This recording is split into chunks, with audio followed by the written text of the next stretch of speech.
Big breaking. A dramatic shift is unfolding at the very top of British power. Behind closed doors, Prime Minister Keir Starmer and King Charles find themselves at the centre of an unexpected tension. Not a clash of personalities, but a clash of visions. In the next 20 minutes, we uncover the quiet pressures, the constitutional boundaries, and the behind-the-scenes conversations now raising questions across Westminster and the nation.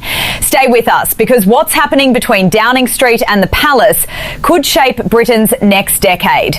Inside Number 10, Starmer's team is navigating one of the most delicate political terrains any modern Prime Minister can face, delivering major reforms while respecting the traditional neutrality of the Crown. Sources describe recent communication between the government and the Palace as carefully measured and extremely sensitive, especially as the PM pushes forward with policies that redefine national priorities. While there is no personal conflict, the difference in pace and style has created a subtle pressure point that is now becoming part of national discussion. Within royal circles, advisers are monitoring developments closely. King Charles, known for decades of advocacy on climate, community and heritage conservation, now observes the government as it navigates its economic strategy, foreign affairs and long-term social planning. The King remains strictly neutral, yet the public imagines, speculates and debates how these two figures, the Prime Minister and the monarch, shape the country in their own ways. The tension is not direct, it's symbolic, structural and deeply rooted in Britain's evolving political identity. Meanwhile, political commentators highlight how this moment mirrors historical eras when Prime Ministers and monarchs had to manage carefully balanced relationships.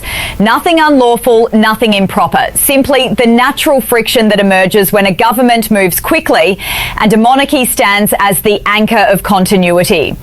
Westminster insiders say senior MPs are watching the dynamic closely. How does a modern PM shape rapid change while the King represents stability?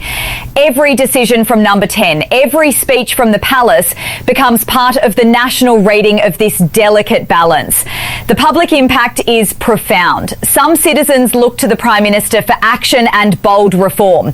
Others look to the King as a symbol of heritage and calm. The conversation spreads online, debated across social media and televised panels. Not who is right, but what direction should Britain take?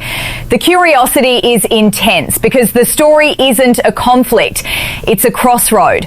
Britain stands between tradition and transformation, identity and innovation. Media institutions handle this dynamic with precision. Experts, royal correspondents and political strategists all analyse what each subtle signal means. Parliament reacts by seeking clarity, citizens react by seeking reassurance, and the monarchy reacts by simply doing what it always does, standing firm, silent, neutral, symbolic, stable. But make no mistake, the balance of power, while respectful and constitutional, shapes the psychology of the nation.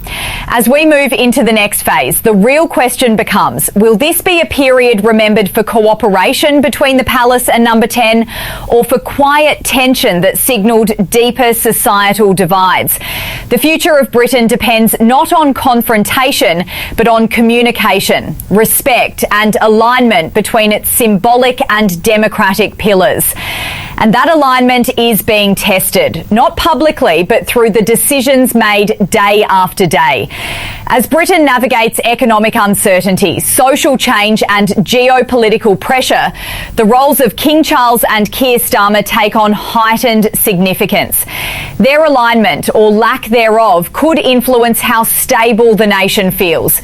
Will Britain lean more into tradition or move faster toward reform? The answer may lie in how these two figures continue to operate within their respective powers.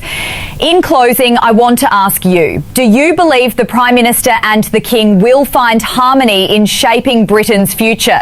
Or are we entering a new era where the tension between tradition and transformation becomes impossible to ignore? Comment below, share your thoughts and stay tuned, because this story is only beginning.